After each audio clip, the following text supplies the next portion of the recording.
Teaching kids about agriculture is a critical step in raising smart consumers. David Lee Schneider is the AmeriCorps Farm-to-School Educational Specialist for the Howard Suamico School District, and he's also a local farmer. Good morning. Good morning. How are you today? I'm great. Introduce us to this program. What is the Farm-to-School program? So AmeriCorps is a state program, and it's Farm-to-School program. So I work for AmeriCorps with Howard Suamico School District, and there's 9 different schools. Wow. And over 6,100 students there.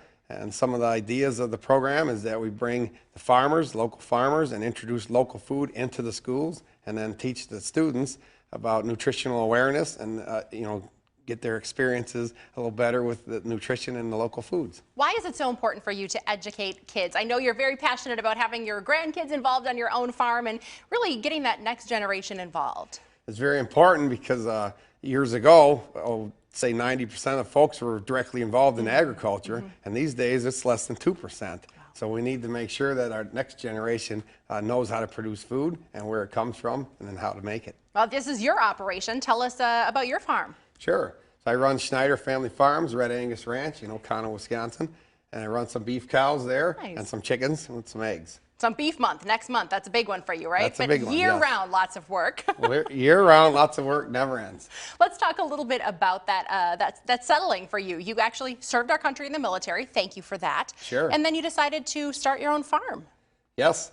So I didn't grow up on a farm or in Wisconsin. I moved here to Wisconsin, and then I made my own farm. Always had a job outside of farming as well. And then I grew the operation from there, started with some Red Angus and got some Herefords in there, and then keep increasing that and balance it with life, family, and farm operation. But getting that family involved is kind of a critical component. Then your kids and your grandkids can also be those ambassadors in the community.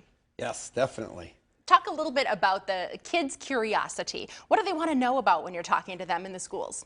Usually the biggest thing is, where does this egg come from? Where does this apple come from? So we'll bring a live farmer in. I'll invite a local farmer into the school and let him tell about his farm and his operation, and then how he makes the food and where it's produced, and then the kids actually get to taste it as well. So that we make school educational documents as well, and newsletters, and then work in the school gardens during the summer, so they get some physical hands-on activity as well. You sent some great resources if families are looking to continue this education beyond the classroom, a way to connect with their own local producers. Sure, so there's a local foods database, and what that's designed to do is connect local schools, say the nutritional school director and the local farmer. They put both connections on the website together, and then bring those foods into the schools so that they can actually taste it, put it on the menu in the school cafeteria. Looks like you continue to be a student as well. I do. Why is it important to you to continue your education?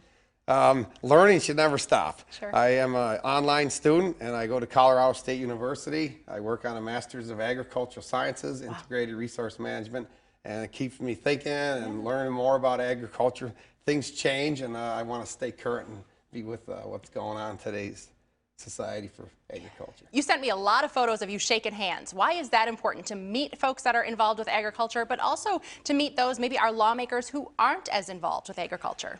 That's true. Many lawmakers have a disconnect from the farm these days. They've been off the farms for generations, 3, 4, 5 generations. So to educate them and involve them in our experiences with agriculture, let them know that the rules and the laws that are made and things like that do affect farmers and the food that we produce. I love these pictures of your grandkids around. They're getting their boots dirty. I think that's important, right? Yes, it is. I try to involve all of them on the farm on a daily basis and do chores and things like that, so they grow up and they know where their food comes from and how it's produced on the farm. You ever take a class field trip to pick rocks? Because I would like to volunteer our fields. All right, there are some great resources. As mentioned, if you want to continue that learning at home, that local foods database, in addition to some farm-to-school documents, we will have those on the Midwest Farm Weekly page of wearegreenbay.com. Thank you for the work that you're doing, David. A great way to educate our students. Sure. It's a great day to be a farmer. Great day to serve for AmeriCorps. Thank you. Thank you.